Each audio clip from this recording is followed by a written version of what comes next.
Okay, so to start with this, we had talked about what impacts does aging have on our bodies.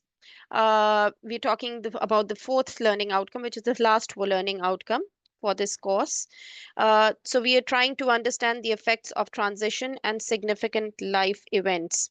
Okay, so there are different transitions that our body goes through, and how do they impact our bodies and our lives.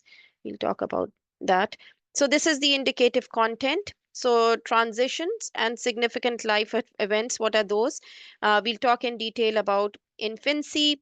So there's a transition and a significant life event, that is separation from the parent. There's a nursery, there is weaning, there is toilet training. So these are all transitions. In childhood, you have another transition, such as school. You have a new sibling for the child. Sometimes you move homes, you may move countries. In adolescence, you have puberty, you have exams, you have sometimes you have to leave home. Early, middle, and late adulthood, you have employment, you have marriage, you have parenthood, you have divorce, bereavement, retirement, age-related medical conditions, etc. What is the impact of these transitions? So we have long and short term impacts, you have emotional impacts, you have relationship, financial, independence that is impacted, health and well being, and self esteem and resilience.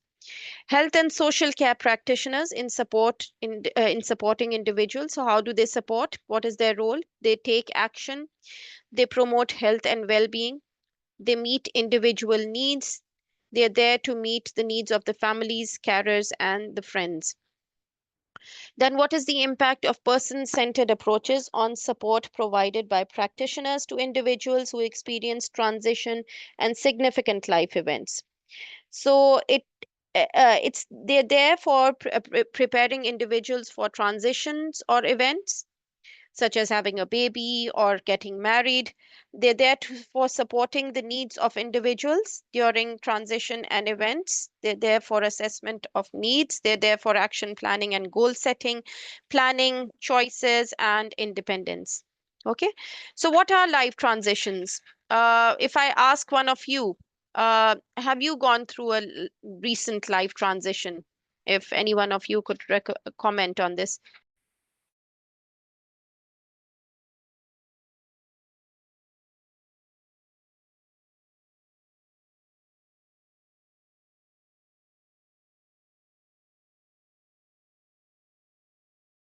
So if I can tell you, I had just had a recent transition in life, which was uh,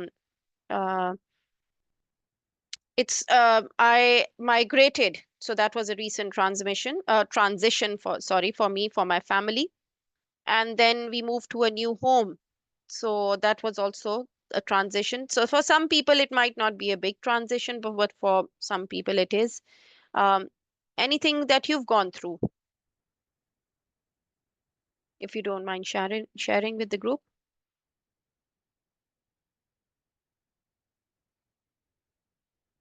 That's okay. Um, yeah. So people, they start a new job, they have some illnesses, God forbid, they move away from family or friends. Your family or friends, people leave you, they pass away. These are all transitions that can impact your life in one or the other way. Okay, so these are all life transitions. So there's certain transitions that it's a period from. So what is a transition? It's a period from one significant stage or experience to another. So when you're a child, you develop, you age, and you experience a number of different transitions, positive and negative, and there can be significant events. Many of these transitions or significant events are common to most children. So having a sibling, uh, going to a new nursery, going to a new school, they're common for children. But then there's some that are unexpected. So a child might lose their parents, might go into foster care. So these are some very harsh and not very common transitions that take place. It is very important to remember that a transition is a process. It's not just one event that happens. careful planning in advance helps you to meet the required needs when you transit. So what types of transitions can we see, or we might expect a child to have, and what type of experience it might have on a child? Um, so we've talked about what transitions are. There are four types of transitions. So there may be emotional, physical, intellectual, or physiological. So they're very important. So you have a transition from crawling to walking. Okay, that's or a transition from a child cannot sit up and they start sitting up. That is also a very big transition for children. And when they start crawling, that's another big transition. Then they start walking, that's another big transition. Okay, moving from one class to another is another transition. It's having a new teacher, new room, new people to interact with. Sometimes you don't have your previous friends in your same group. That is very emotional. Okay, sometimes you want to prepare the child to make sure that they're okay with those transitions. Okay, and then adoption, that's one very very big step. That's not similar to whatever we've talked all about already. That's a very big step that not all children.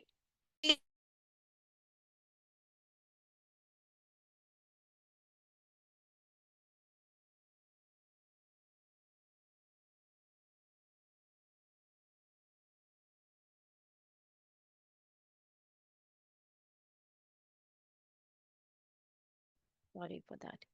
And then there's some people who prepare the child for that adoption. So it is definitely very hard for that child.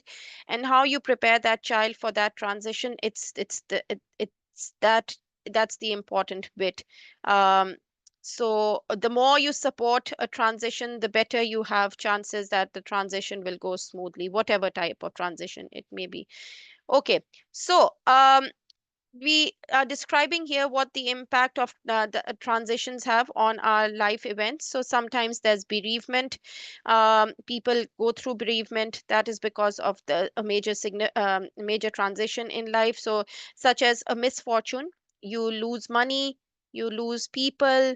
Um, there was Holmes and Richard in 1967, who they said that life events state as distinct experiences that disturb the activities of the routine life of the individuals through substantial changes, such as divorce, injuries, losing a job, illness.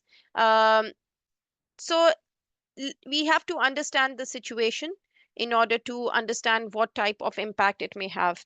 So let's take the case of John, who has lost his mother, and for him it is different to take an experience of such feeling. This misfortune makes him totally in the mood of mourns and leaves the various types of effects on his behavior and personal life. The impact of the life event can seem negative, such as depression, grief, and stress. You can have bereavement. You can go through a person who uh, has changes in their body, uh, their difficulty in adjusting with work. They may feel sleepy, lethargic. Some people may feel tensed. They may have lack of energy. They may be restless or slow, etc. So we'll talk about the physical impacts that a life transition can have on you. So a feeling of such pain that leaves a huge impact physically on the body. Um, so if it brings so they may be sluggish in whatever they are doing. Their stretch muscles, they may be impacted. There may be intense pain and absence of energy in the body. This would bring about fatigue. um, Fatigue becomes hard to show. They might not tell you that they're tired, but it may exhibit as they might be feeling more sleepy. They might not lose interest in their work, whatever they are done, whatever they were involved in. So when you don't treat these physical impacts, they become into mental impacts. So they might be extreme distress, there may be extreme anxiety as a result of not treating them. Anxiety and stress can be resolved, but you need support and love. Okay, so you need a lot of nurturing. Um, Bereavement is emotional. It's an unconventional feeling or emotion that arises inside the individuals who face bereavement and acts as a roller coaster because such emotions get changed due to they change due to their circumstances that change. In case of John, he's lost someone and he mourns that person. He becomes numb. He's into bereavement, and if you have enough support, okay, so when you become you obviously get out of that situation. So anyone can get into that situation, into that bereavement situation of bereavement. um, and then what means becoming numb? It means you vanish the cherished behavior for some time. Do not show emotions of weeping. So you don't show emotions, but you just uh, go into hiding your emotions. One cannot hide your emotions in front of others. Sometimes you do sob in front of others, and that is a part of bereavement. Okay, what is the social impact? So there'll be less change socially, that come in life of of bereavement, but it is important to understand the above changes that happened. Okay, so if a person, um, if you understand what has happened, the situation, if you have enough sympathy for someone, if the person is loved by his family and he's experienced a lot of nurturing by his close and dear ones, uh, it becomes easier to overcome these situations and it doesn't become a social impact. There's an intellectual and physiological impact also that happens when so with the physiological impact, what happens that you become more so when your mental health deteriorates, obviously you're going through depression, you lose your hygiene practices, okay, and you're at risk of several infections that could come up because of your lack of interest in your own self, your own intellectual self. You're not interested in your social gatherings. Hello? Yeah, you're not interested in your social gatherings. You're not interested in the activities that you used to do before. So that becomes a physical and a physiological and intellectual impact of uh, of the bereavement or the event that took place. What is the role of health and social care practitioners in these times? So healthcare practitioners, they're there to support individuals with learning disabilities or difficulties and to overcome the barriers. They have policies and procedures in place, and they give guidance for decision making. So procedures that can support a practitioner, they'll identify the cause of disabilities, what action should be taken, emergency procedures, are they there in place or not. You need to follow the policies and procedures that practitioners within the health and social care in learning disabilities they have there in place. And you try and make sure that you keep the individual safe and protect them from any undue harm. So what is the role of a health and social care worker? There's certain roles that you would want that are there for creating a positive impact on people around them.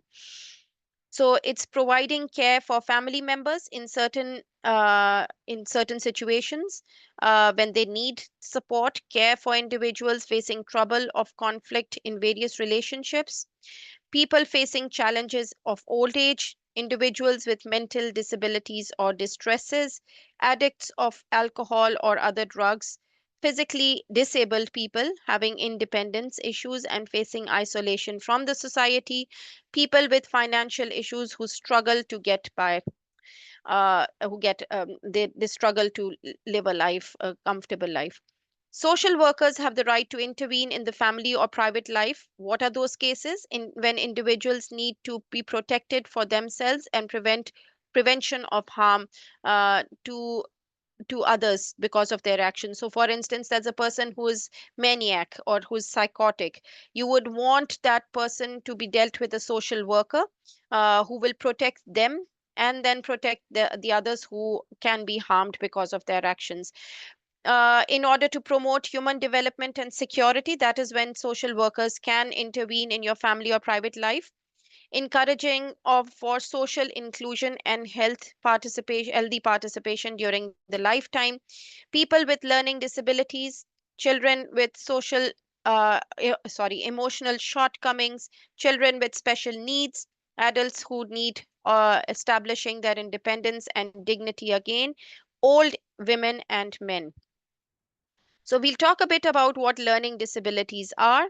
So if you follow policies and procedures, uh, it's okay, it's better in that case. But if you don't, there are a lot of barriers that people have to face, especially if they're disabled, they can't walk properly.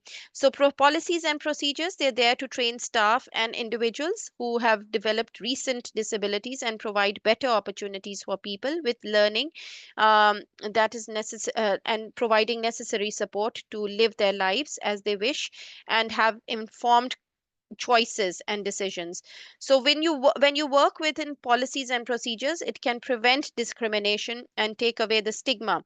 So if you come with disabilities, obviously there is a stigma, but there's the Equality Act 2010, sorry, which gives equal treatment for all individuals, even with learning disabilities. So what's a care plan?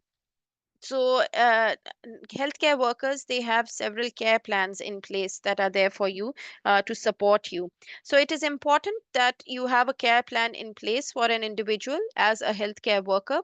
It will guide you, and help you in recording whatever support that individual needs, whatever outcomes of care uh, uh, that you saw within your care that individual got, and what if you need a follow up for that particular person. That will help you understand their likes and dislikes. All of that can be mentioned in that care plan. Having a care plan will help you and support individuals. You can support them in their individual emotional needs, in their day to day activities, in their supports, in their supporting their learning disabilities, in any medication that they require, in any drugs that they're allergic to, for instance. Any You could have other support for vulnerable people. So you might have a care assistant who can plan your care, organizing your activities and looking after your personal care. So that's a care assistant who's there for all your needs. Then there's person-centered approach. So that is very important. Okay, so if you have a person-centered approach, you are focusing the person. Okay, so there's several instances where person-centered approaches have made tremendous influences in people's lives. And it is important because it's unique and it keeps the person at the center of everything that you're doing. So you're safeguarding the individuals. This will help them. So you are making them understand why are they putting policies in their place? Why are they giving this certain drug to them? Why are they making this certain plan for them? So if you have a person-centered approach, it's going to be supportive and it's going to be non-judgmental. You're safeguarding and showing empathy also. Um, and it's going to build a very strong relationship between you and the person who you're caring for. You're giving empowerment, which supports individuals with learning disabilities, and it develops self-esteem and awareness, particularly in children and young people who may have less confidence and they're helpless. For instance, there's a person who has dementia and they have a problem in taking medication. So you have a care assistant for them who gives them advice and tells them, empowers them, and enables them to start understanding their own medications and their drugs. Empowerment is mostly to use residential care homes where they approach residential places, and they help people to make their own choices. So even if a healthcare doesn't personnel doesn't approach them, patients will take care of themselves. Okay, since they have been empowered, they have all the confident confidence and the self-esteem to make decisions for themselves. What is advocacy? It is to empower people to ensure that their lives and opinions are heard in any decision making. They tend to support and put forward people with learning disabilities, because healthcare services is they're making sure that every individual has the right, even if the person has disabilities, they have a right um, to lead a comfortable life, to lead uh, uh, a decent life. So, a person, if there's a deaf or a blind person, they may ask for advocates to guide them, to be led by people, and they get the support. Whatever they need for advocacy, which may involve peers, informal advocacy, formal advocacy, professional or independent advocacy. And then you have the Children's Act 2014, which say that children should be treated with respect and they should have equal opportunity. Okay, and even those with learning disabilities, they need to have equal opportunities in all life events. Then there's partnership working. So we know that without partnership, nothing can work. So people in different companies, they work wonders if they have partners. Uh, we need partnership working for the best care of our patients, particularly those with learning disabilities, mental health conditions, intellectual disability, people suffering from autism spectrum disorder. Um, so, if we work as partners, we can have a multidisciplinary approach that helps them to receive high quality of care and support. Okay. Uh, some of the last bits are to analyze the impact of person-centered approaches on the support that we provide as practitioners. So practitioners have to prepare in supporting individuals' experiences who experience transition and significant life events, such as preparing the individuals for transition or event, that there's going to be an event and how would they cope with it, supporting the needs of individuals during the transition and events, assessment of needs, action planning and goal setting, planning, choice, and independence. Person centered approach. This is the first and most important component for transitioning. Um, so there's a case study that you can read this article on person centered approach on Health Foundation. Please take a picture of this. Just go through it, and it tells you all about how person centered approach works in helping people going through transition. Um, I'll just stop share because that's the end of my slides. Um, and I'll just quickly take your attendance. Are there any questions for me?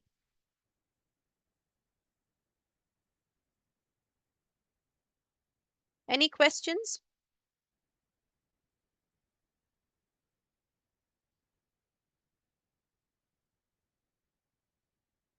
Hello? Hi. No, thank Hello? you. No, Hello? no, thank Yes. you. Do you have any questions? No, thank Okay. you. Yeah, it was pretty straightforward. If there are any questions, I'm happy to take them on email, or we'll meet next weekend. Hello. Yeah. Yeah, Okay. yeah. Yeah. I just want to ask.